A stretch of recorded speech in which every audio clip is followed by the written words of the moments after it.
Black Panther movie had definitely a huge cultural impact? I mean, that's an excellent question. Thank you, Mike. I want both the project of the Black Panther, but also the story itself I want that imperfection to be demonstrated.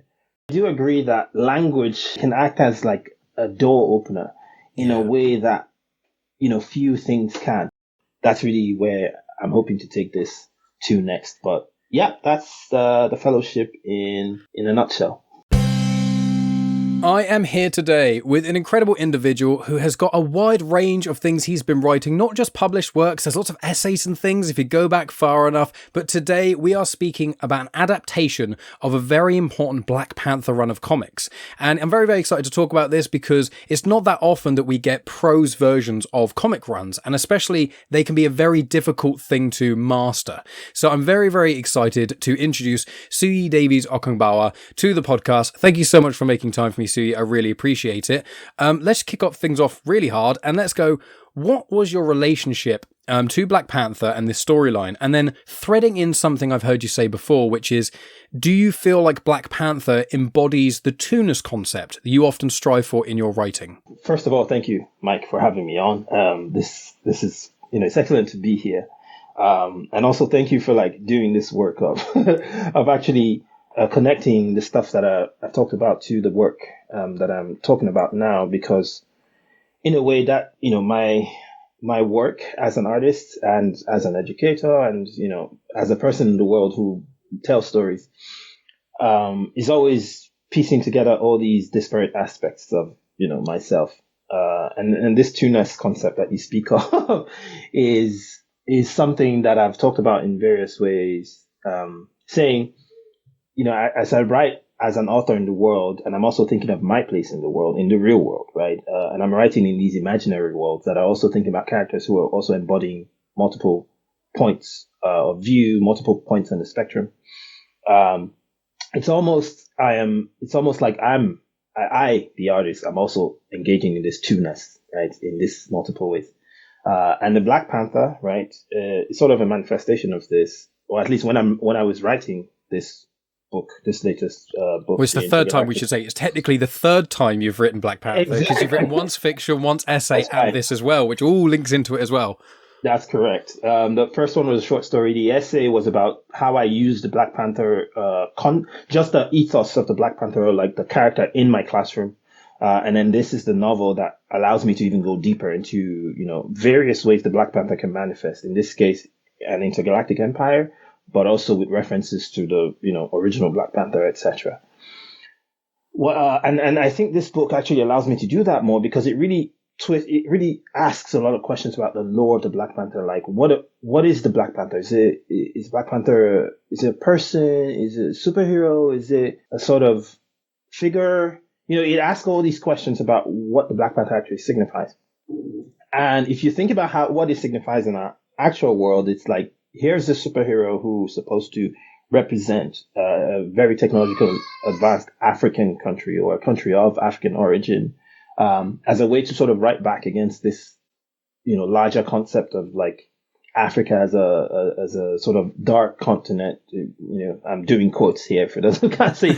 So I like the idea of this thing that emerges from a real world phenomenon. Also in the story itself, also doing that work of the people in the story, these imagined characters saying, well, what is the Black Panther? Who is the Black Panther to us?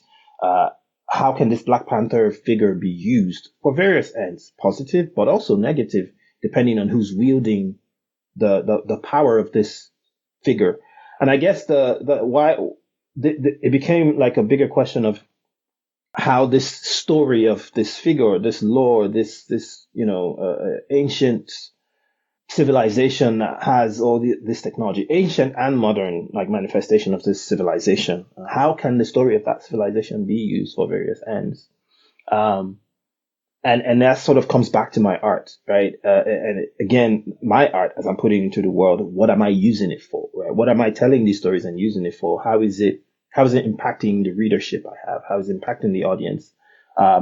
What positionality or what space in this spectrum of literature am I occupying as I am putting this work out into the world? So this sort of twoness sort of existing on all these fronts. In the creation, in the reading of it, in the teaching of it, in the classroom as a professor, but also as an artist, as a writer.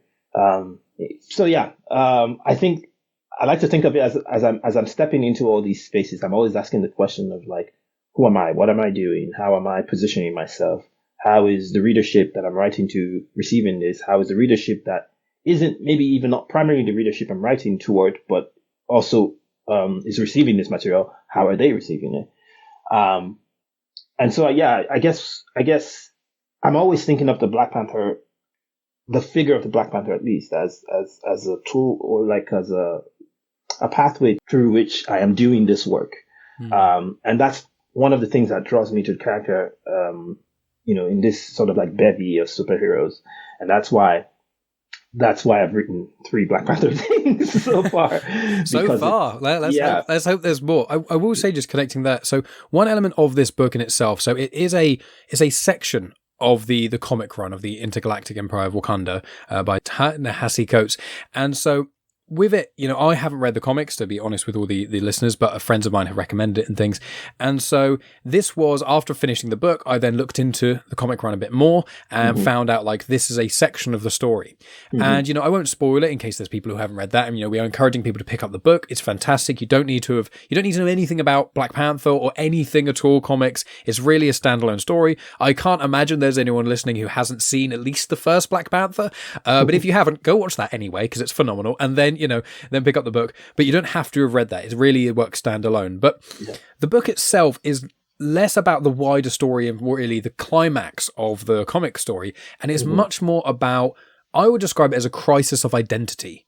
Yes. Not just for T'Challa, or the man who becomes T'Challa in a sense, but also, each of the characters within it and their places within a story that actually spans years, which is quite interesting. So I wonder if you could speak to us a little bit about, linking in with your sort of the concept of twoness and things, is the crisis of identity linking in with this novel and kind of going from there. Yeah. In fact, I think the run itself is about the crisis of identity of, to start with, the Intergalactic Empire. So for those who don't know, the Intergalactic Empire is an empire that comes out of something that happens in the Wakanda that we know, that sort of then brings forth many thousand light years away an intergalactic empire that then borrows a lot of the trappings of the Wakanda we understand. But then these trappings are not necessarily, they don't result in the same thing as the Wakanda we know. They result in something much more, nefarious. And so the question becomes, how can, it's like you sow the same seed, right? But you sow them in 2 different places, and one sprouts something, positive and generous, and one sprouts something extractive.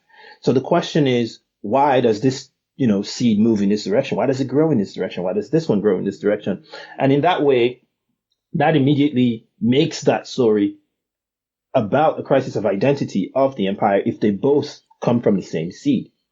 And then within that empire, you have all these people who are occupying different spaces in the empire, right? There are people who are of the empire, maybe born into it. Some people who are drawn into it. Some people who escape it. Some people who become rebellious or part of a rebellion toward it. And the question, they're not always on one side or the other, right? Some people start in some part of this and move in another direction.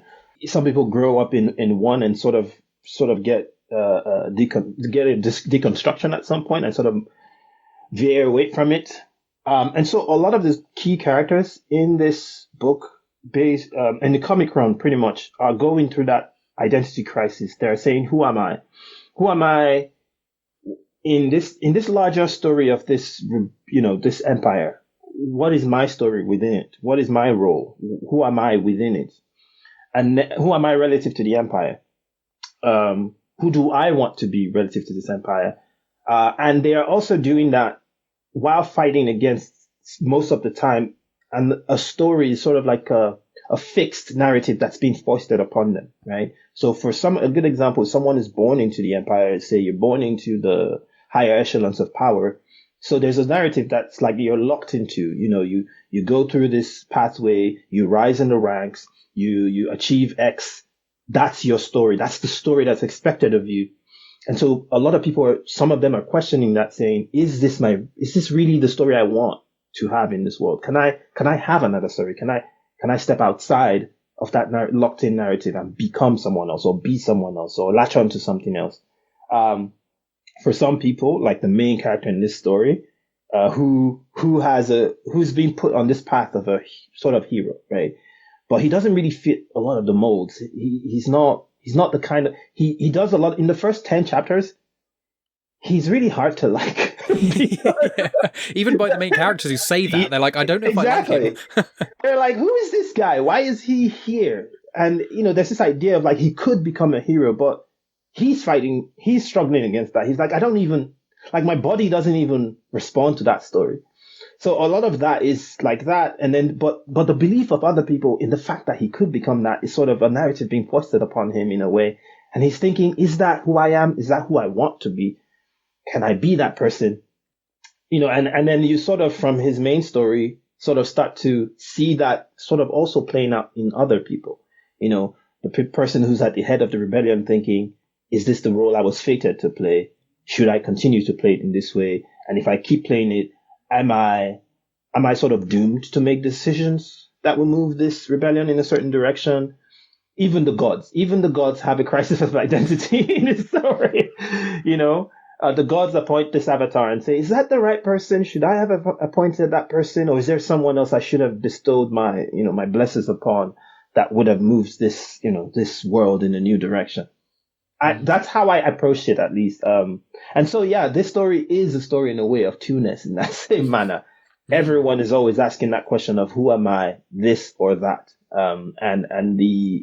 My hope is the way we sectioned it, right? The way we focused on what section to sort of cut the story at, or where to sort of focus the story on, was, when do they start figuring out which path they want to take? And that was really, for us, the arc was when they start raising the question versus when they get to the point where they have sort of answered the question to a certain degree.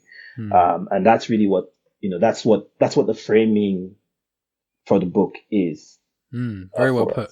And linking in with that, still staying on the novel, is what was your sort of biggest challenge about writing a novel, a prose novel, which was originally a comic run? And also, how would you describe this? Because I feel like it's almost, is it an extended edition of that section? Because where you're writing in prose, you get the extra layer of, there's a lot of things that you get to write of the thought of the characters. Again, as you say, sort of the crisis of identity, what they are, how they're thinking. Yeah. In the comic run of what I've seen of it, there are certain, you can see what they're thinking to a degree, and you see their actions, and you have to kind of extrapolate. Well, if they're doing A and B, I presume they're doing it because of this. How did you find was writing that? Was it quite of a challenge for you? And then linking it with that, did you have a favorite character to write? Yeah, that was, I would start by saying I think of this as an adaptation. Yeah. So that's why I would just say this. It's an adaptation. It's no different. I mean, I wouldn't say it's no different. It's the same thought, the same ethos behind taking the comic and making a movie out of it. That is, you wouldn't do a one-to-one thing. And so I would say taking something from a comic to prose literature is in that same manner. I have written both comics and prose, so I kind of understand each form, and I think that's the most important thing. You kind of need to understand the strengths and weaknesses of the form that you're working from and the form that you want to work in for the new adaptation. So, for instance, when you're looking at the comic, you're looking at panels, right? You're moving. The way your narrative progresses is really, what does this panel tell me, right? You're looking at one panel on a page. What does that panel tell me? And from there you extrapolate. Then you take that extrapolation, and in prose, you're actually putting down what you think that extrapolation is, or what you have impressed upon that panel. The panel itself doesn't tell you much, but you can draw from a lot on the panel. What is the body language you're looking at? What is, you have to think, why did this character say that?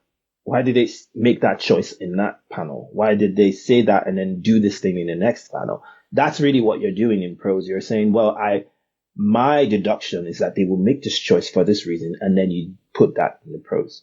So in a way, you're rewriting I like to think of it as you're adapting, you're rewriting, and then you're also writing a bit of fan fiction.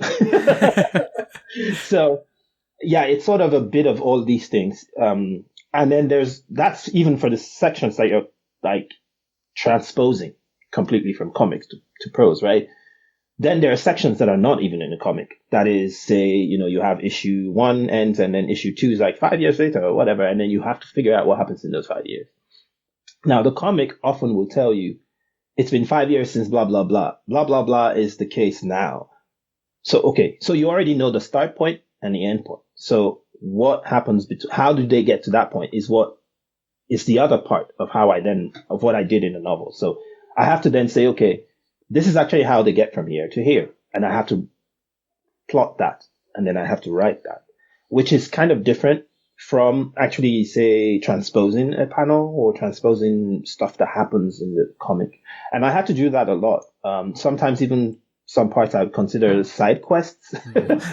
But it's a combination of both those things. I have to know which parts I'm completely, having to fill in the gaps, and which part I'm transposing from the comic, and how those two things together come together to form their own complete narrative.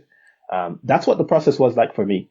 Some of the characters were sort of lent themselves easily to that. The main character, T'Challa, was sort of like that. I didn't need to fill too many blanks.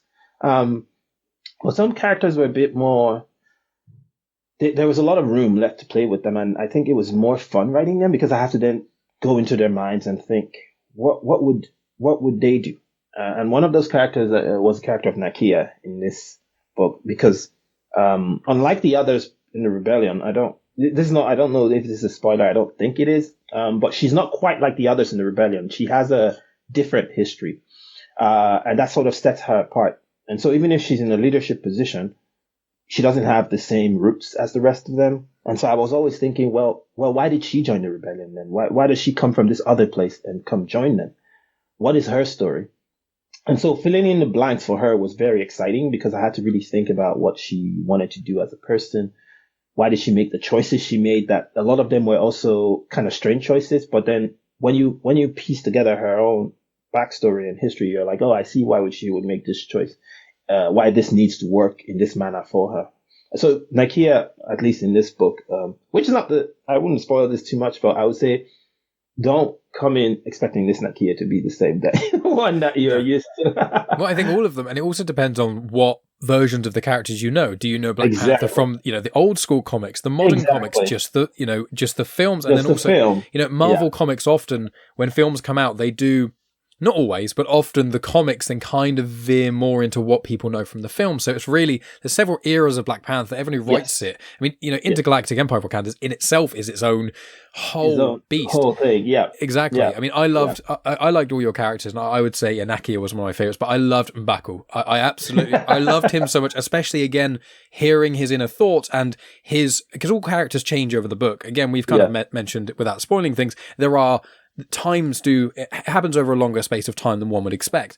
And I really like seeing the arc of M'Baku. I loved him and his inner thoughts and like, I don't trust this guy. And then later on it's like, I still don't really trust him, but I think I probably have to do this thing because it makes sense. I love those elements, really. Yeah. It was definitely, I was thinking two things, right? One was, what is the relationship of this person to the rebellion?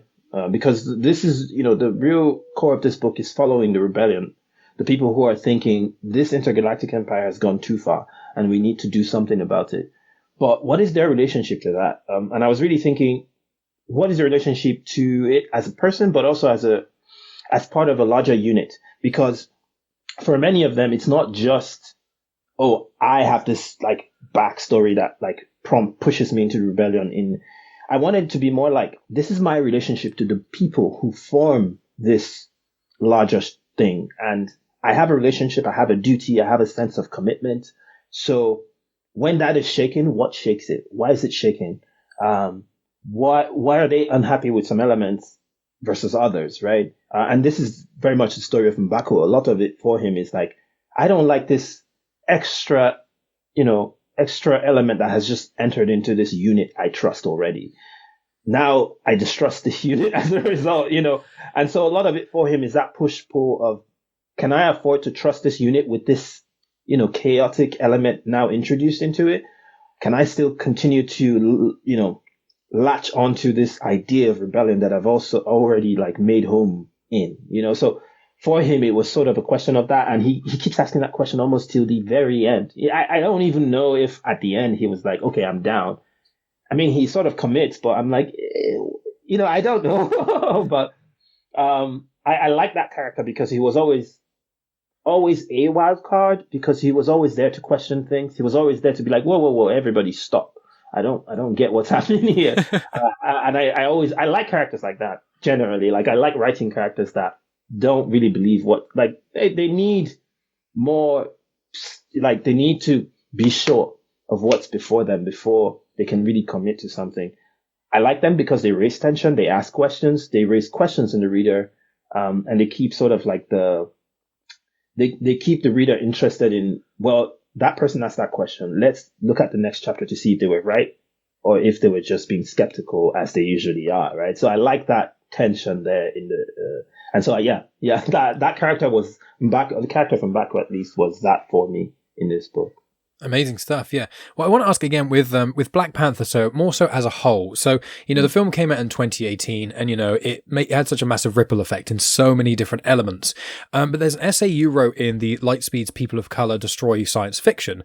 And in that you noted that African science fiction isn't really, especially when selling it, it's not put in with other science fiction. You were quoted saying, there's no section in bookstores for European science fiction and American science fiction. So why is it that African science fiction is placed as like, it doesn't fit in these places? Because if you put it into world literature or African literature and it's sci-fi written by an African author, that isn't really fair.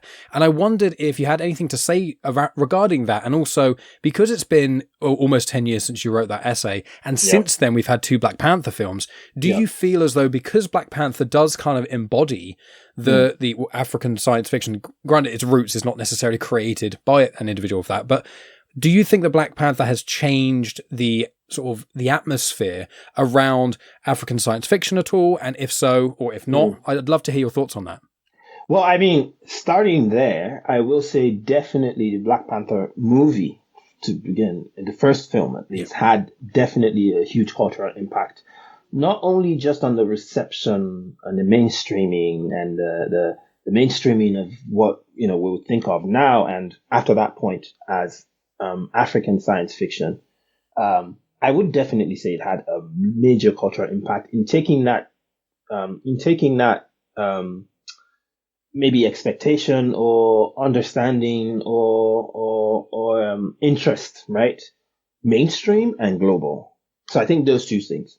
Now, so yes, we can definitely say we had a before Black Panther movie and after Black Panther movie cultural consciousness. I do think that is actually the case, just because that's how, things work.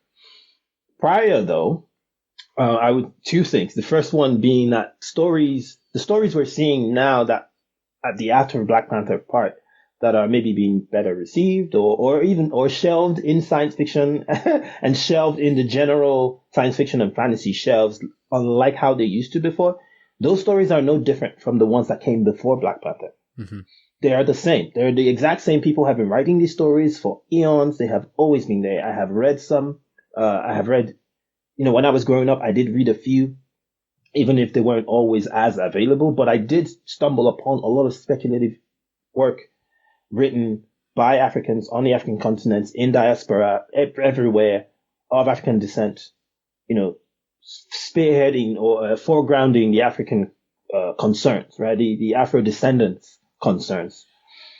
Yes, when I wrote that essay, one of the things I noticed at the time is, regardless of the case, they would be shelved in, like Black American fiction or African American fiction or African fiction. There was always like a shelf being like, if you want to go read something that's written by a Black person, go there, regardless of what genre it is. Mystery, thriller, romance, it's all one shelf.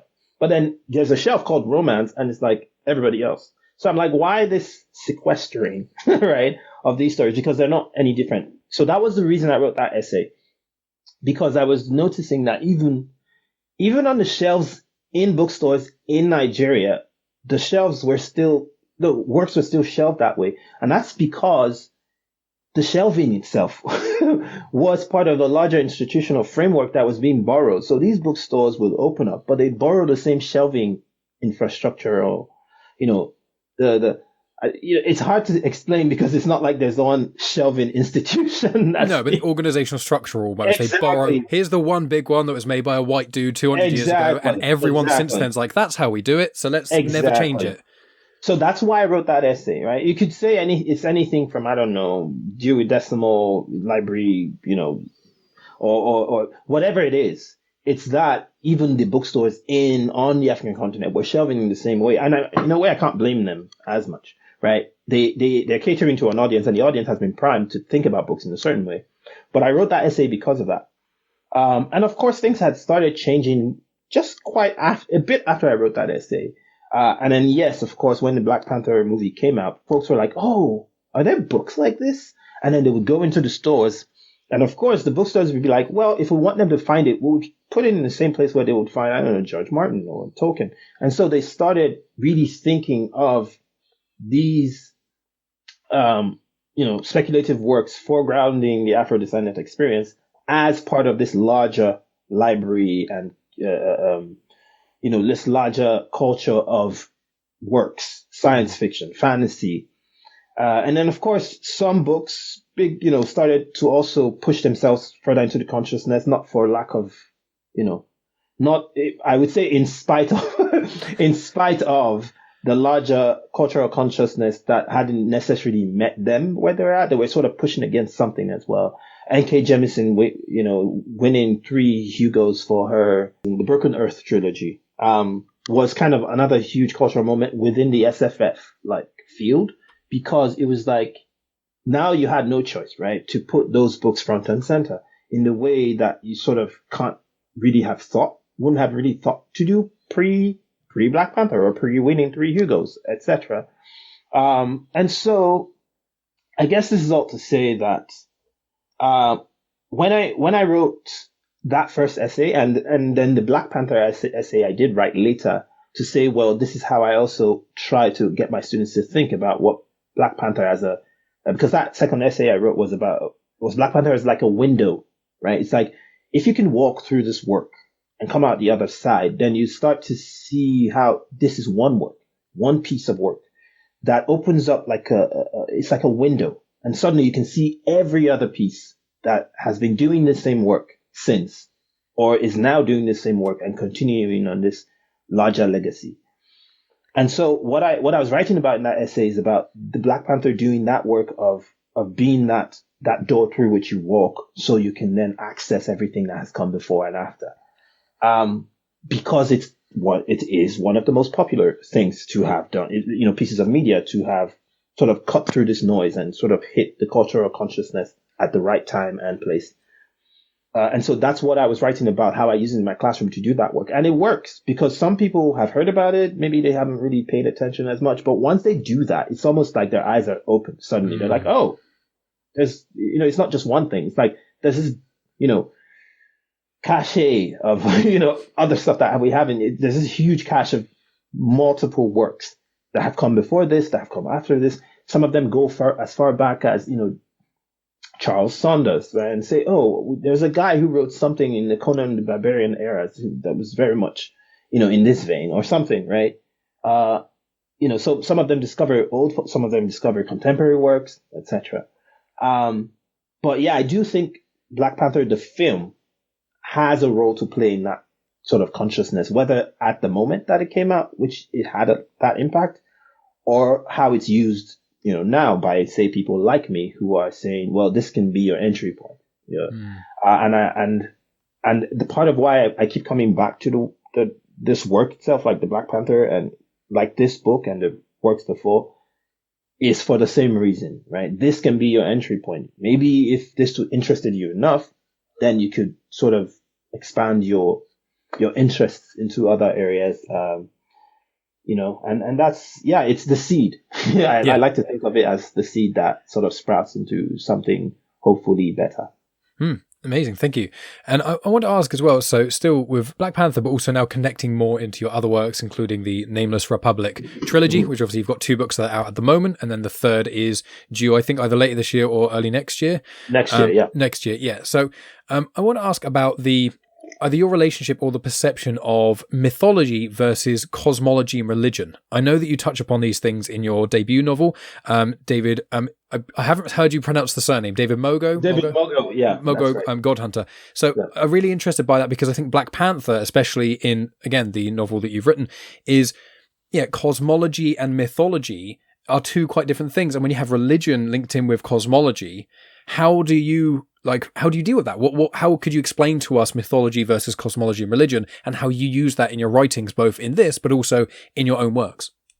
Well, yeah, I mean, that's a useful question. It's a very big question, but yeah, I have thought about, or at least I've talked about it, but not necessarily as much in podcasts or interviews. But so the difference for me, at least the way I think of it, is that a mythology, as we understand it, is something that is a story, but does not necessarily have 2 things. One, what we would think of as evidential backing, so historical accuracy, etc., or a realistic.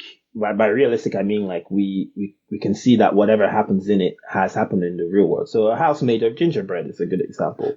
But the other thing for mythology is that it doesn't have a spiritual practice attached to it, which means even if it exists, there's no particular spiritual practice, veneration, or whatever attached to it.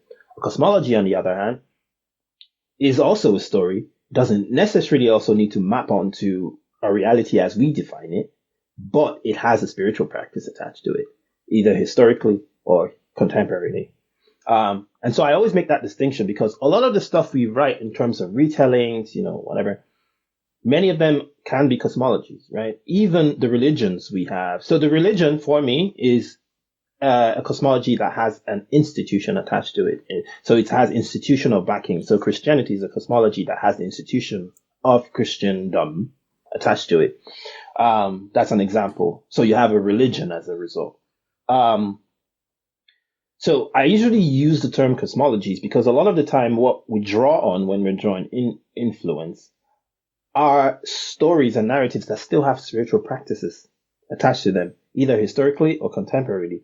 And particularly when it's contemporary, it can be easily disrespectful to call it a mythology and treat it as one because you don't have the same spiritual practice attached to it, right? If you don't have it, then because you consider it a mythology doesn't mean it is, or at least doesn't mean it is for everybody. And I think that veneer of respect needs to be there to think of it that way. So when I was writing David Mogo, for instance, is a good example, I usually would say Yoruba cosmology, which is where I draw from. Most, people, reviewers, readers would say Yoruba mythology or Nigerian mythology. I don't correct them. I wouldn't do it though.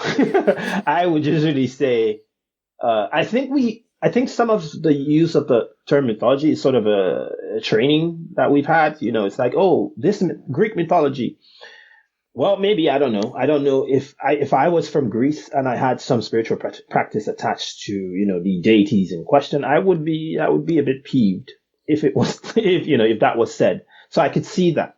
But also because I lived in Lagos. I did see people, with, spiritual practices, venerations attached to some of these deities I was drawing inspiration from. I saw it with my own 2 eyes. I've seen the practices in action.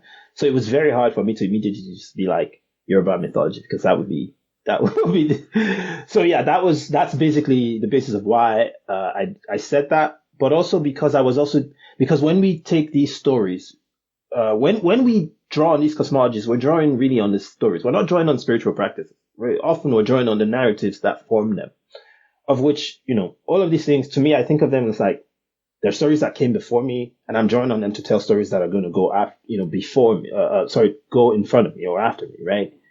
So it's like I'm paying homage to the story before, so I'm respecting that. But then, of course, in telling my own story, I will make changes. And in order for those changes to sort of register as this is a new direction I'm taking this thing, this is a twist to the thing I'm doing, this is a retelling in this area, it needs to pay homage to the thing that came before it, right?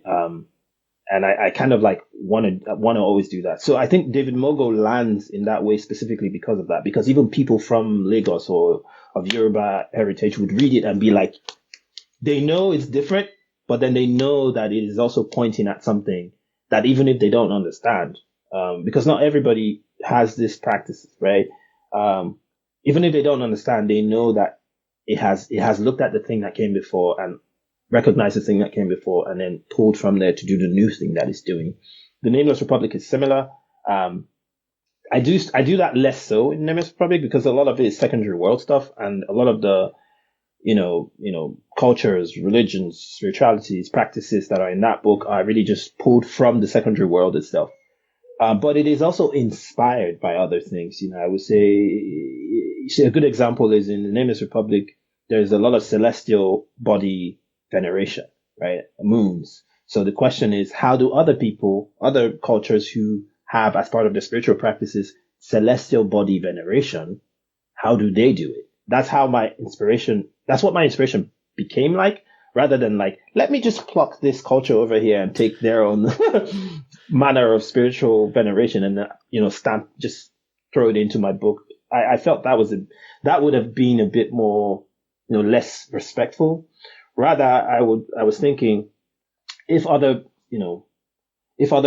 religious practices or spiritual practices have emerged from a veneration of celestial bodies, why? What does it look like in actual practice? So for instance, in the Nameless Republic, there are two moons, and once the moons cross, there's a moon crossing festival every time the moons cross, and that was like one manner of veneration, or like it's sort of like it's like a party in the desert, but also like a spiritual gathering in a sense. And that kind of made sense because that practice feels very much at home, with other ways people who have venerated other celestial bodies. So yeah, I don't know if this really answers the question, but no, it does. Yeah. Yeah, this is how I've approached it, and this is the way I think about it. Amazing stuff. And so I want to link with with Black Panther. I know that the Black Panther movie, again, I keep referring to that mainly because it's quite an easy start point for people, especially who want to get people to read this book who haven't necessarily read every Black Panther comic. Yeah. But with Black Panther, especially that first movie, the soundtrack and the music of it was incredibly iconic. I think Kendrick Lamar produced that album, and I listened to that album a huge amount. My favorite song is the Georgia Smith song on that, I Am. I think that's phenomenal. But and also, the sequel film, Wakanda Forever, also had a great musical backing. But I know that you yourself, much like certain other authors, like my friend Tony Farina, author of the Austin Chronicles, use music a lot to help in your writing. And I know that you've got a couple of playlists which people can find on your website for the Nameless Republic. And I've been listening to them, been very much enjoying them. There's a few songs I've been really, I mean, some of the songs I already knew about, Paramore, Royal Blood, etc. There's a song called Dilemma, which is a French song. I love that. I hadn't heard that before. I really like non-English music, so I really, really enjoyed that. So thank you for that. So how would you find when you were writing this prose Black Panther novel? Did you have there was a soundtrack in mind? How really did the relationship of music help you in writing, and then also specifically with the Black Panther novel you put together? Right. I mean, that's an excellent question. Thank you, Mike. First of all, I have a playlist for every book. Every book I write, I have a playlist. As you would have seen with the Nameless Republic and the playlist attached to each book, what happens is sometimes a specific song is a manifestation of a specific moment or scene or period in the book. So a good example is in book two of that series, there's a heist, and I have a string version of Uptown Funk, done by I think the quartet. Cellos. Yeah, the three cellos. Is that what they're called? I'll double check it. I'll put it in the description anyway. But that's an example, right? So it was that was my heist music, right? So sometimes it happens like that, and I'm like, this is the song for that scene, something like that, and then I play it just to put me in that mood or to put me in that headspace. It really helps. Part of that is also because I don't always write. I don't write linearly. I sort of jump. I could write a scene toward the end and come back and write a scene toward the beginning and middle. So it helps me get in that space. I also write in various places that are not at my desk. And that's what the music does. The music is supposed to put wherever I am and whatever device I'm writing in. Sometimes I'm writing on a device that is like clear, it's like empty slate, clean slate. I don't have the text of what I've already written, of what comes before that scene or what comes after. So the only thing I have is the music to say, drop me back in there in that moment. So that's what the music does for me. Sometimes, so this playlists are usually like a mix of specific songs that are for specific moments in the narrative. Then some of them are sort of more representative of something in the work, maybe a voice, maybe a certain kind of language that I want. So a good example is that song, Dilemme, is like an ethos. It's like the main character of that first book was really caught in a dilemma. Like, who am I? And that's what that song is talking about. The song is really like about someone who's like caught between two worlds and it's like, who am I? And then of course it helps that it's in French. So it's like, it's a different language too. So it really put me in the mood for that book as a whole, because the whole book, the character is asking the question of like, well, am I in this world? Am I of this world or of this other world? And these two things are pulling at me, and therefore I'm in a dilemma of some sort. So some of those songs are sort of like I call them like ethos tracks for the work. And then the third is just stuff I'm listening to at the time. You know, I could hear an earworm somewhere. I'm like, oh, I'm going to put that on my playlist. So those playlists end up being a combination of these three kinds of songs. So for the Black Panther, of course, I had a much shorter playlist for this one because the writing was a shorter period. I've heard they give you, no shade on any of the publishers, but from all the people I've spoken to, it's like, right, you've got a very slim time scale to write these. You better get on it.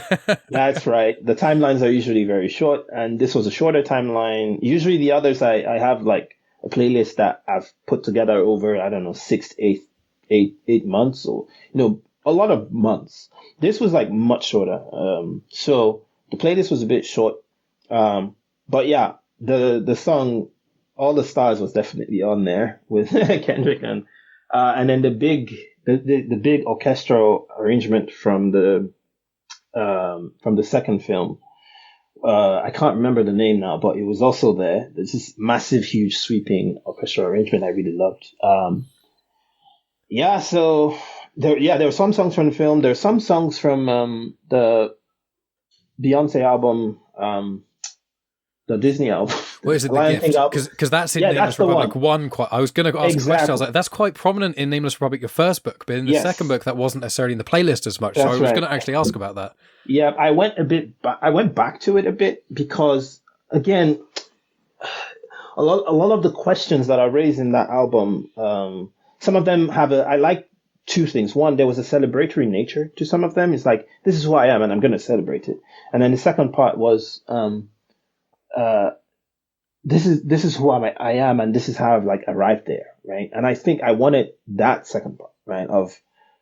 Because that's what the Black Panther is dealing with. Like, this is who I am and this is how I've like arrived there, and this is like the pathway that I've taken to get there. So yeah, I drew some of those songs, and some of the songs that did that, into the playlist as well. At least those three were the foundational, and then the rest were mostly stuff I was listening to at the time. But yeah, that's really the role music plays in the writing. It's sort of it's sort of like an intertextual conversation between me, the me of the moment, the work. Right, the work I'm working on, also the characters in the work, the stuff like that. It's like this conversation, and you can almost point to each song in the playlist, and I will tell you what it sort of did at the time. I can almost tell you what each song sort of represented at the moment, for that work, or for me, or for that moment in time, etc. That's amazing. And I will say the Uptown Funk cover you speak of is Vitamin String Quartet. Yes, that's it. Yeah. That's correct. Yeah. Yeah, amazing stuff. Because I mean, music in itself is so important to so many elements. It's not only important culturally to so many elements, but also about expression. And it's a lot of things that one can't express with words, you can express with music. And quite a few of the playlist, there's a couple of songs in there which were just instrumental ones. There's one or two from like the Game of Thrones soundtrack, I think the Night King song. And so it was like, it's really good that there's certain people out there who I think have quite a narrow view on music. And I can tell just by those two playlists that you do not. You know, you've got some rock in there, you've got some instrumental stuff in there, you've got some rap in there, you've got all kinds of different things in there. And my music taste is quite eccentric as well.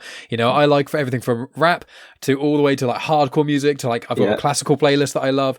And one thing I think is classical music is so nowadays, especially by, I mean, I'm not that old, but like younger people especially, is that classical music, I think people don't appreciate how important it is without lyrics to make you feel certain things. And really there's huge theories of it. And like people who know a lot more about music than I can explain to you, right, this certain way of having music will make you feel this way will make you feel that way, etc. And so it is really interesting because where I think Black Panther, the success of it is multifaceted, but I think the music was a huge element to that. And when I read this, I really was thinking, okay, musically, like having a music mind of it. And then when I researched into your sort of work a bit more and I saw you had playlists, I was like, this is a gentleman who appreciates music and the expression of that and the subtleties, I think, as well, which I feel like does come across in your writing. I haven't said this much in public either, but I grew up actually not just composing, but like playing instruments. I played the piano, I played guitar. There it is. I was in a choir for a while. I was in a band for a while, and I've played all kinds of music. Classical was obviously, I was raised in a Catholic church, so classical music was like formative. I learned to play the piano with classical music, and then rock was there with the guitar, everything, jazz, even indigenous styles from Nigeria, so high life or, like dance music, all kinds of stuff. So my music tastes, not just eclectic, like genre wise, but I also am very fine, as you have described, listening to music without lyrics, but also music with lyrics that I don't necessarily understand. That is for other languages. I'm very good at listening to music in another language that I don't understand, but I understand what the song is doing or trying to do. And sometimes all I need is a translation of, like, I don't know, the title or the hook. And I'm like, oh, I get what they're trying to do now with the rest of the song that I don't understand. And of course, like, I come from a multilingual country, so I've always been around music that I don't know what the person is saying. That has been my situation from day one. And so I've always been singing music in languages that I don't understand, even sometimes learning the words, but not knowing the meaning, but knowing the words. So of course, like, if you look at my playlist, they're kind of like that. There's a lot of mix of languages, mix of styles, mix of everything. It has always been like that. And my art in general, or at least what I gravitate toward artistically, is kind of like that. I'm a genre bender as well, because I'm always I read everything. I read all kinds of genres. I grew up in a house with books, and it was a mix. I could be pulling, a crime novel or a romance novel from the shelf because, like, my parents are both professors, right? So I grew up in a house with like books of all kinds. It could be an encyclopedia, it could be a religious text, and I read all of them. And so it has always been that way, right? So the music is really just the playlists are a manifestation of what my actual tastes generally artistically are like. I barely ever like stick to one thing and be like, this is the only thing, or this is the thing. If I gravitate toward a thing, what I often do is ask myself, why am I gravitating toward this thing? What do I like about it?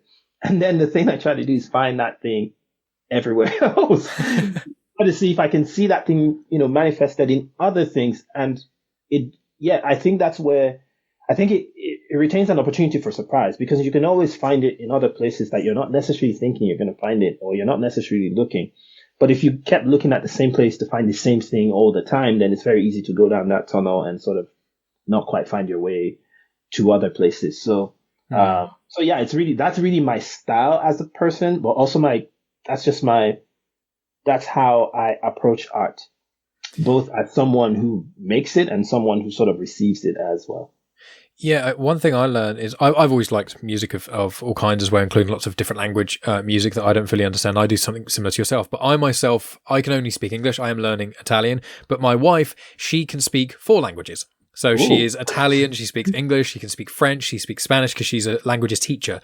So really, speaking with her, it really has helped me. Like I spoke a bit of French in school and I did a GCSE in it, so I could probably get by in France. But I would never say I'm fluent in any way, shape, or form.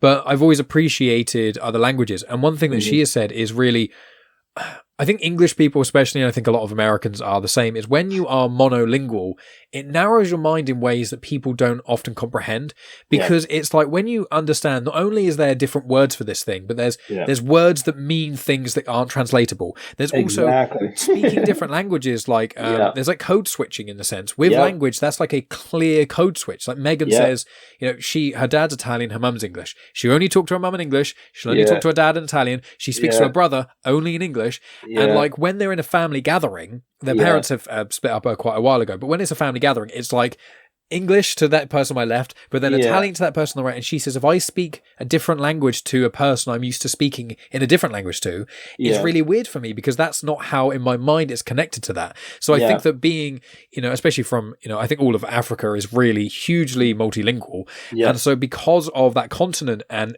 with that in itself, it really allows just from the get-go, from once you learn to communicate, immediately the way the neurostructures of your brain are is just in a way better way to receive other things that may challenge what you already know. And I think that as an English person, I've witnessed people like this, and I've seen a lot of Americans who are so in their box. And I think the language is probably square one of that being a problem, and it just comes out even more so. I do agree. Yes, I do agree that language almost can act, it can act as like a door opener in a way that, you know, few things can. I think even temperament changes with a change in language. Because as you said, some things don't even translate. So my wife is multilingual. I'm not even multilingual. Like I don't have an affinity for languages in the same way that, you know, I've seen other people do. But I have, like, similar to you, like you dabbled in other languages enough to know and understand how difficult it can be to, like, concepts don't move between languages. I think of it again as like transposing. You have to almost like move a whole body from one space to another in order to be in a different language. My wife, for instance, who is multilingual and would sometimes say something to me in English, and I'll be like, "That's a Yoruba." She's translating something from Yoruba to English for me, because immediately I hear the English expression, I'm like, "That's not an English expression," because I will immediately know. I'll be like, "That's not an English expression." So I will ask her, "What's the thing you just said in the actual language?" And then she would say it. I'll be like, that makes sense, because what I just heard is definitely not a thing that an English person will come up with in English. It doesn't sound like an English expression. So it's just like that. And I heard stuff like this growing up, you know, especially when, you know, you have people in the family, older people who are telling you, giving you a piece of advice or saying something in a proverbial manner or like a parable. And immediately I'm like, no, that doesn't sound like an English expression at all. And it does make you really think differently. And the way I also write in my work, because in a lot of my secondary worlds, I'm sort of mimicking that kind of multilingual space that I grew up in. So a lot of my secondary worlds, there's always that. The communication is not even always like this person's from here and this person from here. It's always like someone says something and the other person is like, I can't quite understand what you're saying, because it doesn't really translate to where I'm thinking from.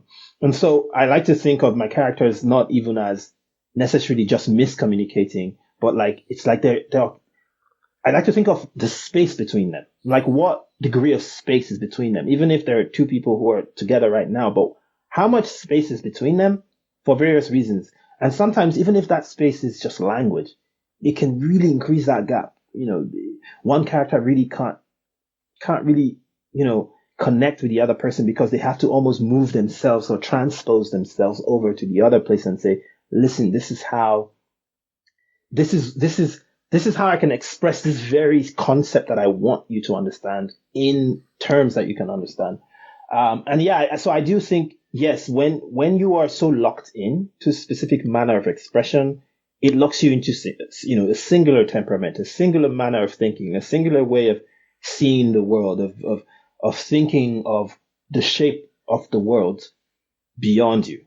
And so if you haven't done that transposing of yourself, you know, I don't even think the neurotransmitters in your brain have done that work of having to like expand to be in that other space. And if they've not done it enough, then I think, yeah, it becomes harder for you to do it in other ways too, outside of just language. So yes, I do think in that way, the language is sort of like it's like a door opener. It's like speaking another language, almost like a door ajar into that place or that space. And once you can sort of exit into another space and occupy that space, if you could do it multiple times in multiple ways, it definitely makes you a different person completely. Even it means you're no longer the person you were when you were monolingual, and that's what I actually think is the case. No, I agree. And it comes across again. It comes on some of your writing. There's even the scenes in the Intergalactic Empire of Wakanda where there are bits about translation, which I quite like. You know, but the suits are so that even comes across, even if it was already in the original or if it was just a side quest, that does come across, which I appreciate. So I want to ask as well, if you could. We're talking about culture and things like that. So I think this question kind of links into it quite well, which is, could you explain imagining futures by reimagining histories? And really just that kind of concept, because I know it connects with sort of Black and Afro descendants things and the writing within that. So I wonder if you could just explain a bit about that. Yeah. Imagining futures by reimagining histories. Okay, sorry, it's another big one. This is good. So I think, so one of the concepts that I've sort of started spearheading in my scholarly work, but also my creative work is how to think of the imaginations of people of Afro-descendant peoples on the continent or in diaspora or wherever they're situated on the globe, or where they sit in this spectrum of identity. How do you think about how do they think about imagined existences, alternative existences that foreground and center and spring from the Afro-descendant stuff. And so we've heard terms like Afrofuturism, African futurism, etc. And the collective term I use in my scholarly work is Afrocentric futurisms, because I'm thinking of, again, as I said, positionality and how spread, that positionality is a spectrum. A good example is I was born and raised in Nigeria, but now I live in diaspora. And my identity or like where I write from and the audience I'm writing toward is it's sort of like a result of that. That's going to be different from literally, the next person you interview who's of African descent or is an Afro descendant. My kid was born where I live now in Canada. He's going to, if he wrote tomorrow, he's going to be writing from that positionality, which is different from mine. So I like to think about that. But then to do that, if that is to reimagine the current situation in the contemporary world, or to reimagine a historical time before me, or if that is to project an imagination of the self into some future that hasn't happened yet, all of it will require an understanding of the thing that has come before me, to the thing that has made me and created me and like preceded me. So in a way, every imagining is sort of a reimagining of a history. And every projection is an understanding of the like every imagination is the past, present, and future sort of like meshed into like one thing, right? And I think when I think of like how we retell or project or imagine or write new works of speculative fiction from a foregrounding of the Afrocentric experience, right, or the Afro-descendant experience, I think that's what we're doing at all times. We are existing in the past, present, and future all at the same time. Future being, whatever this imagination is, even if it's not necessarily an actual future, but it is a projection from somewhere. And it is all of it is always doing that work. So I like to think that every work of imagination that we're doing in that space now is always by its very nature going back to whatever has come before us and reimagining that, so we can then imagine this thing, whatever form that takes. It can be anything. It can be a reimagining of various horrible events that have actually happened. And, it can be a what if that didn't happen, or what if that took a different direction, or whatever it is. It can be a re-envisioning of the current situation and saying, what if from this point onward we moved in a different direction? But that will also require reimagining how that has brought us to this point, so that the parameters that have moved us in a new direction will spring forth. Things like that, if this makes sense. So we're always reimagining on all these levels, regardless of how we frame it or think about it. We're always doing that work. At least that's the scholarly framework that a lot of my scholarly work is sort of uses this framework to look at that. And so when I say we're always constantly reimagining the history, projecting from the present into some imagined existence, we're always doing, this is what I'm talking about when I'm saying that we're always doing this work within that framework. So that's really where that expression comes from.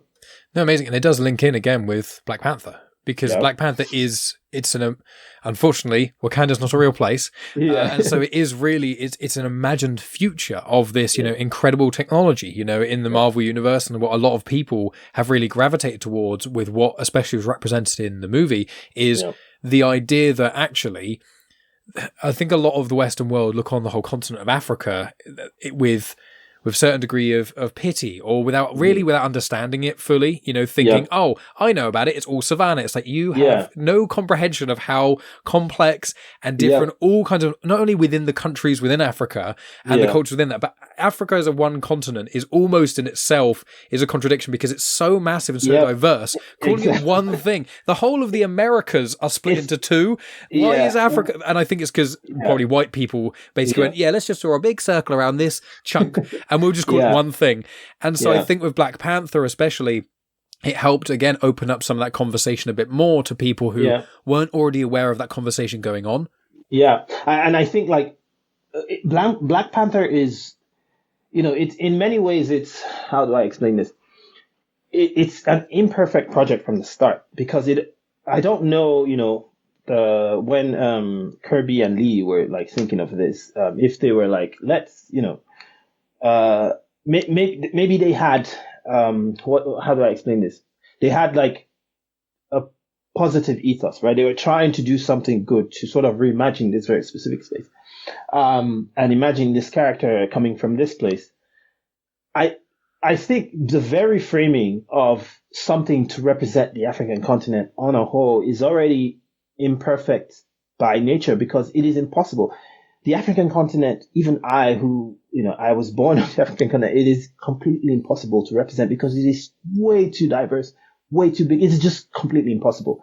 No one thing can ever represent the African continent. No one thing ever. It will always be a myriad of things that can represent aspects of the continent. That's the only way it can work. So even when I write about the Black Panther, for instance, I'm thinking of very specific representations of in a lot of the work I did. So the first short story I wrote, for instance, I set it in Lagos, and it was Black Panther, but in Lagos. And it was just a very specific, because I was even if this one guy sort of is supposed to represent the superhero from Africa, I wanted to show how out of place he actually feels in a country that is not his, in the African continent that he purports to represent or seems to represent, and how he's completely unfamiliar with anything. And the story even starts with his sister Shuri having to do this bunch of research for him on the city and be here's where you can't go, here's where you should go, this is who you should meet. And he has a handler in the city the whole time, someone who is from the city who's so the first thing he does when he lands, parks the shuttle, do whatever, but he has to go meet up with the person who's then going to take his hand and actually lead him through the city, lest he run afoul of stuff, right? And so that was the story for me, because I was it's not possible. Even, I don't even know a lot of stuff about countries that border Nigeria, and I know about them, but I don't even know them. If you sent me to a city there, if you even sent me to some cities in Nigeria, I'd be I don't know what to do. And that's the country I was born in. So it's just completely impossible. And I like to think of the Black Panther in that manner when I'm thinking of it. I'm also thinking of that sort of the very failure of the concept. So even, I mean, in this book, predominantly we're like in Intergalactic Empire, of course. So we didn't really think about that. But in that first story, that's what I was thinking of the whole time. I was like, this is a guy who has been thrust upon with this sort of burden. The burden is he represents this whole continent. But I wanted it to be that even when he tries to do that work of, okay, I represent this continent, so I have to go to places, I have to go do things, just how hard that work is. Because even when he shows up there, he's a stranger there. And he has to learn how to navigate that, no differently from like anybody else who would be a stranger somewhere else. And so I wanted that to reflect on the larger concept of, he could be just as much a stranger in Brooklyn as he was in Lagos. It's no different. And I wanted that to be the sort of the thing. And I think that's how I think of the Black Panther. And that's how I think, anyone who's thinking of the Black Panther should. I would think it would be the same thing if, I don't know, Superman showed up somewhere else in the world that he didn't recognize. That's not Kansas, or Captain America shows up somewhere that's not DC or whatever. I would think the same. They would struggle to be like, I don't get this place. Yeah, because you're not from here, even if, wherever you're from. Or, Captain America represents America, but I'm pretty much sure he would be lost in Arizona. So I think of it like that, right? And so in that way, I want both the project of the Black Panther, but also the story itself I want that imperfection to be demonstrated, right? I want the person who's coming to the work to read it, to see it as, oh, this guy is impossible for him to represent something so vast. And at the same time, see it in action in the narrative where he's actually trying to do that work and running, coming up with against challenges and having to find ways to solve them that he can't solve without the help of people in those places that actually know what's going on. And so, yeah, that's kind of like my thinking. That's how I think about the Black Panther character.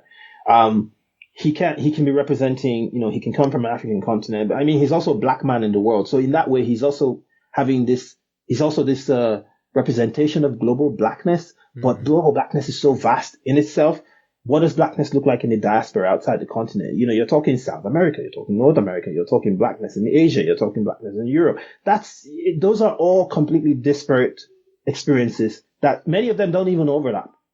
They don't even overlap. So how can you be one guy and you represent that? That is clearly an imperfection built into the very ethos of the. So I always want readers to come to the Black Panther character as that, but also in the story, the superhero himself, the man himself, also running afoul of that while he's, in the narrative. Or at least that's how I enter the text always. It's a good way to do it, as said. It's one of the things I found, one of the folly of primarily white people, which is just, blanketly thinking, Africa. And it's like, you can't, that's, even to do it with something like Europe, which is a lot more small, and it's like, you wouldn't do it with Europe. You wouldn't do it with Asia. You can't compare, like, just because, because China and India are really similar. It's like, what? No, Russia's part of Asia. Were you saying Russians are the same as Indians? No, obviously not. Yeah, Stockholm and Leeds are not the same. Exactly. It's crazy. And, it's one of those. So I'm glad that, you have that perspective, because it's, I think, in my opinion, it's the right perspective to have, especially where we're coming in the, post Black Panther movie era. We're sort of 7 years on from that, but I'm really hoping this is really giving a rebirth to a character that I think, was Kirby and Lee. They did some great things in the past. They also did some pretty insensitive and stupid things in the past. Shang-Chi is one of the big ones as well, where you think about, don't read old Shang-Chi comics, because no matter who you are, you get offended. But sticking with Black Panther and linking it with some of the other writings. So what did you learn while writing your Nameless Republic books that helped you write Black Panther, and also vice versa? Because I know, obviously, when you started with the Nameless Republic, you had the Stranger in Spirit story from the Tales of Wakanda book. You already had that had come out after you'd written the Nameless Republic. So how has the relationship with Black Panther, your writing of Black Panther, integrated with your relationship with writing things that are not Black Panther? I know it's the whole sort of IP versus original conversation. But please tell us about that. No, I think writing IP is like it's like a separate, not separate, but like the thought process is a bit different. But one of the things that links both things is you still have to write characters. Like, even if in the IP you're sort of within established canon and established plot sometimes, especially like in this adaptation, the characters still have to be characters. And I think that's the thing that links both, whatever original work you're writing in this. You still have to make characters that feel alive on the page, which means you have to think about their desires, their attributes, their motivations, the stakes for them. Why are they doing the thing? What do they lose if they don't get the thing they're after, etc. One of the things I think that has moved between the two is when I started The Nameless Republic, I immediately wanted it to not be a narrative about heroes. And by that, I mean there are central people to a sort of journey we're going to take narratively. But at the same time, they're not heroes. Not because they don't fit the mold of hero. That is, they're not anti-heroes. They're just people. They're just people that happen to be at the center of things. And they don't actually know how to do this hero thing. And so they pretty much fail at it. And it's not a hero story. Maybe you come out the other end thinking, okay, well, those were three people, and they were at the center of this story, and they tried to do some good things. They end up messing some of those things up, and at the end we had an ending. That's it. But there are no heroes in the mode of hero, legend, the person who did this. I mean, sure, in that story there are people who do things that people sort of then venerate them for, but they are not the traditional. They're not like swashbuckling, sword wielding, anointed one hero. No, there are none of these things. There are people who stumble into stuff, try to solve problems, just like everybody else, and they fail sometimes. And bad things happen when they fail. So I wanted Nameless Republic to be that, and I've kind of always written stories like that. I've never really like being driven toward and this one person becomes the savior of everything, because maybe it's also because I come from a place where there are legends, but when they tell the legends, it's almost never a sole person. It's always like someone who sort of sprouts from a community. So it's almost impossible to tell the story of the legend without saying this is where they came from, and this is how the community that they came from actually propelled them. Almost every legend I've heard, from either where I'm talking West Africa or South Africa or wherever, it's always like there was a community before this person, and it was that community that formed the bedrock of whoever this person became. And that's kind of what I like. It's very much against the lone, person from humble beginnings where they had nothing and they just sort of rose through the ranks and became this powerful. It's a very different kind of narrative from that singular hero narrative. It's more like a communal hero narrative. So the thing is, when I went into Black Panther, which is very much of that tradition in the sense of this person has been anointed. They have been, they're some sort of king. They're a superhero. They have been anointed with powers. They have the blessings of a god. They rule over people. So for me, I'm like, okay, that's all good. But who is this guy when he's not all those things? What relationships does he have? What relationships did he have to fight to build? Sure, in the Black Panther has, he has a sister, he has a mother, but that's because you have to have a royal family. Outside of that, though, who is he? So a good example is, I remember this scene in this that we had to write. It was not in the comics, but one of the things we were thinking of was, okay, this guy shows up in the rebellion. How does he work his way into being accepted? Because nobody likes him in the beginning. He sucks. So it's like, everybody's like, who's this guy? So how does he, because the comic sort of jumps to where he's already established. So we're like, how does he do that though? And there were scenes we had to put in to show how he struggles, and many times he fails. And there's one scene where someone, I think it's Nakia, tells him, you have to make more jokes. Okay, you're too serious all the time. You have to make more jokes. And he's like, okay, I guess I'm gonna try. I'm not really a joking person, but that's fine. And so he's at a party, and he forces himself to make a joke in response to a joke that's thrown at him. So he's like, oh, this is what banter is. I'm gonna banter. And then someone lobs a piece of banter at him, and he attempts to lob it back, but it's very insulting, and he gets massively punched in the face. I think it's Dowd, isn't it? I think. Yeah, exactly. He gets punched in the face, and he's like, okay, no more jokes for me, right? But I like that scene because it's very human. It's like, okay, I tried to be a social person, it didn't work, so I'm going back into my shell. Those are the kinds of scenes I like, right? Those scenes don't really scream hero. And maybe that one's a bit funny. Maybe it's even, it's very Marvel-esque as well. It's like, oh, he tried to make a joke. He got punched. Haha. But I also like the idea of growing pains of we tried to get him to be a better person or friendly or whatever. And he had to work past whatever, sure, you can fly a plane or you can dive into chaos all you want. But like, that doesn't make you a hero. What makes you a hero is like fighting through the tiny things, fighting through standing for something in your community, which is really what a lot of the Intergalactic Empire is. Like, sure, you can be some sort of savior guy. You can be a mercenary even, but like, nobody cares. Nobody respects you, man. You have to be bigger than that. You have to be an actual part of this community. You have to stand for something. You have to stand with us, and you have to be doing something that's just beyond looking out for yourself or pursuing your own singular vendetta, or maybe you're trying to remember where you came from or whatever. That's all for you. You need to be doing something for something more than yourself. And so that's what I that's what I bring into all the IP work, right? You have to be doing something bigger than just the singular hero stuff. You have to be doing something that ties into a larger community that you are actually a part of, that you have to be a part of for it to mean something. And I think that's what I'm doing in both stories. And I think that I brought that from the Nameless Republic into all the Black Panther stuff I've written.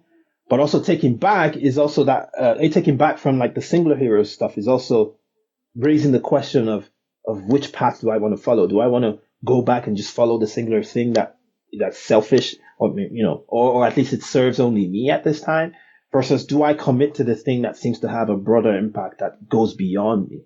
And in the Nameless Republic, a lot of the questions that the story characters are asking are kind of like that. A lot of the times they're moving between, now I have to make a decision, but one of these things is going to be for me, and one of these things is going to be for a larger cause. Which is it? And I had the characters. I'm writing the third book now, and I'm having the characters asking that a lot as well. So, yeah. Amazing. Well, we'll start to wrap up. I've got two little questions for you, and then we will wrap up. You've been very generous with the time, so thank you so much for that. So one of the things, the last question will be about Black Panther again, but we'll take a little sidestep from that because I really want you to talk a little bit about, I know the submissions for it have now closed for this year, but the literary laddership for the emerging African authors. We've been speaking a lot about, community and culture and things like that, and really Black voices in a lot of respects. So I wondered if you could just tell us about that. Again, submissions have been closed for that now, but really what inspired you, because if I'm right in thinking you essentially created this initiative, tell us as much about this as you can, and why, really. Excellent. Well, thank you again for that question.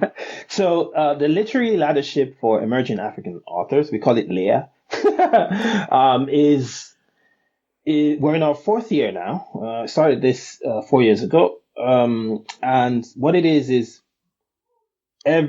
we get we open submissions, as you've said, every year for about a month, and authors who are residing on the African continent, who haven't published anything, or at least haven't published their first big book or something like that, they're emerging authors, apply, and we pick 2 people every year. There are 3 aspects to this. We give them a digital residency, which is that for 3 months, they get to just write or do whatever they want to do as artists. They get to focus on their artistry.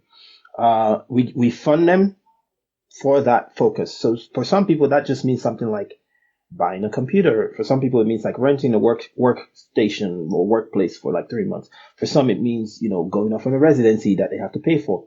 But the idea is we give them funds and we say, fund the thing you want to do here. And then for those 3 months, I have meetings with them every month, and say, what have you done? What are you doing? What are your goals? What are you trying to achieve? Blah, blah, blah. And then the second aspect of that is a community of practice. So we have a group of all the fellows that have come before. And so whenever we get new sets of fellows, they plug into that group and everybody talks about like, these are the things, these are my challenges. This is what I want to do. Every now and then I also hold like a town hall type thing. Everybody comes to talk about the stuff they're working on, the questions they have about publishing, about, how do I get an agent?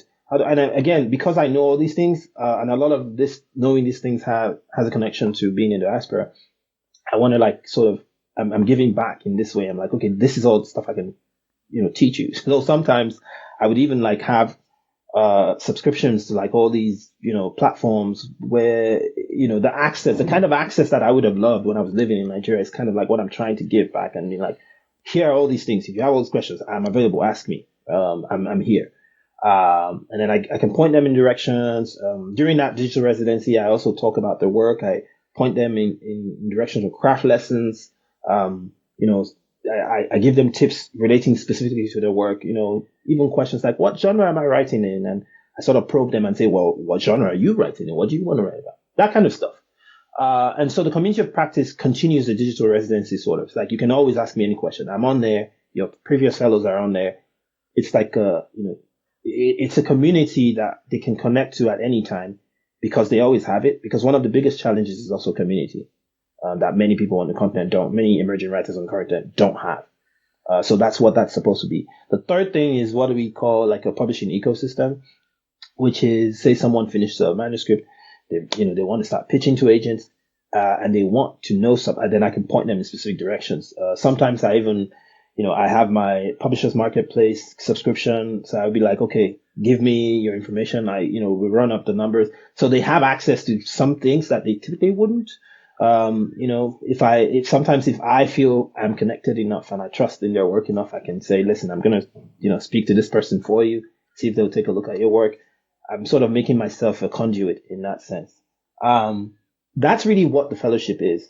And why did I start it? Because when I was living in the continent in Nigeria, these are the things that I would have wanted. These are the things I realized I didn't have then. And I was lucky to have some things work out for me in the way my life has moved or career has moved over time.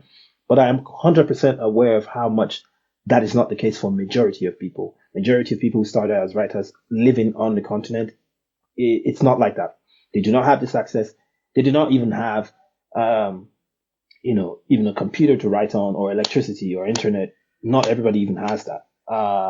And I started this because a friend of mine who's, she's a friend now, but back then when I was living in Nigeria, she actually did this. She was living in the UK. I think she's still living in the UK now. And every year she would just give out like a few £100s to somebody living on the continent who can demonstrate that they're taking their writing career seriously. They're writing stuff. They're trying to get stuff published. And she would just give them, people would apply and she would just give them money. And initially I thought, oh, maybe she has there's some sort of fund for it. No, she just gave them money, from her paycheck because she was just like, well, and she named it some. She explained the story to me in much later, but I remember applying for this thing, and get this, I applied for it.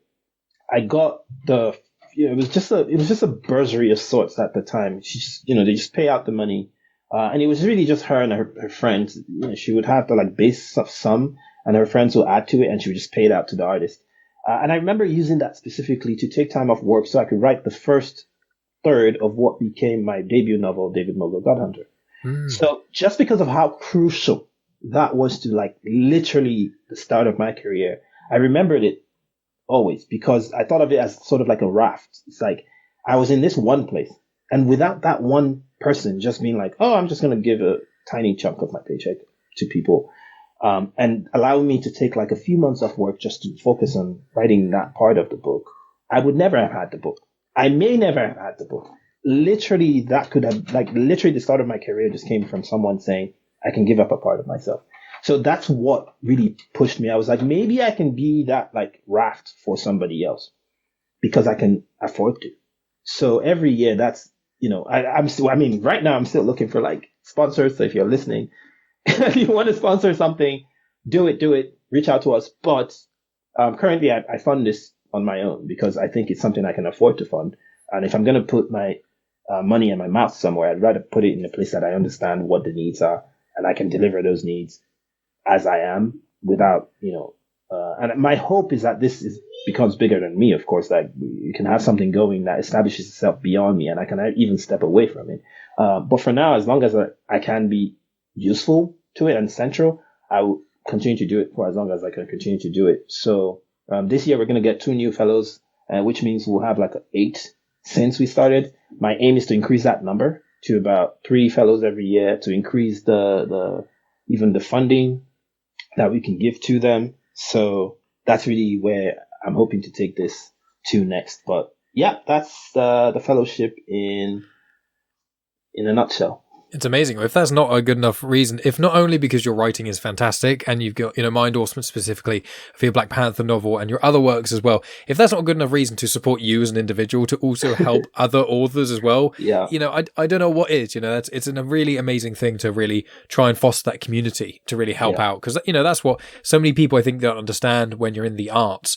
It's about community. It's about people helping each other, whether you're a comic, well, obviously if you're in comics, that is you can't really do that by yourself. You have to have collaborators. When you are a writer, there's all kinds of things. And, writing your own original work, I've heard you say before, obviously a lot of writers, they want to write their own original work, their own original story, and that is great. However, that doesn't always pay the bills the same way that IP stuff does. And obviously the way we want to get certain people is giving people the way so they have a spotlight on them. So they can write IP and they also have the money and the time and the infrastructure in their life to be able to write their original works as well. And then both of them kind of come together and kind of help more and more people be able to do what they want to do. Yes, that's right. 100%. I mean, I recently saw, I believe it was Kwame Mbalia. They recently have announced The Last Order, which is a Star Wars book coming out later this year. And obviously he edited the Black Boy Joy book, which you again were a part of. So it's like, when I saw that, I was like, oh my God, that's connections and things. I'm like, amazing. So I'm super stoked about that. So I think the last question will be, and then we'll wrap this up, is quite a simple question in some respects. Why should people purchase the book? Well, not just the book. You've got several books, but specifically the book that we are promoting. Why should people pick up Black Panther, the Intergalactic Empire of Wakanda? So this is how I think of this book. If you understand the Black Panther as a figure in the way we have received it, mainstream, global understanding of it from the film or from the comics, and you wanted to think of the Black Panther as you wanted to think of other possibilities, other ways the Black Panther could manifest, then this is exactly the book for you. If you want to think beyond the Black Panther as that singular figure from Wakanda, this is the book for you, because this book does exactly that. It exactly asks you the kinds of questions that the harder questions, or at least some part of the harder questions that the Wakanda that you probably know and the world of Wakanda and the Black Panther that you probably know are yet to ask or haven't asked in the same way. This book raises those questions, grapples with them, attempts to answer them, maybe doesn't always succeed, but in a good way. And I think if you want to read something that is beyond just superhero stuff or just the regular politics of our world, which is usually what the superhero stuff exists within, you want to think about something beyond that, not just in terms of vastness and scope, but also the areas in which it is playing, right? The things it is juggling. This is the book for you. If you want to have that complex grappling, this is the book for you. But if you also just love Black Panther superhero stuff, this is also the book for you, because it also has that. This is why I would say you should pick up this book. And, I like the movies, but I hadn't read any other Black Panther content or anything like that. I didn't know much about Black Panther before the movies, and I'm sure a lot of individuals didn't. And I loved this book.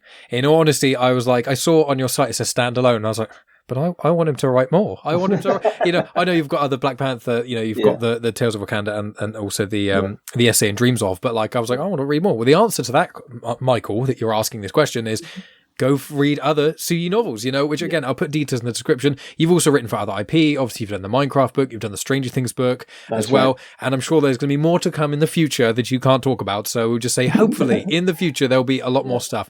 But yeah, Suyi, thank you so much for making time. I really, really appreciate it.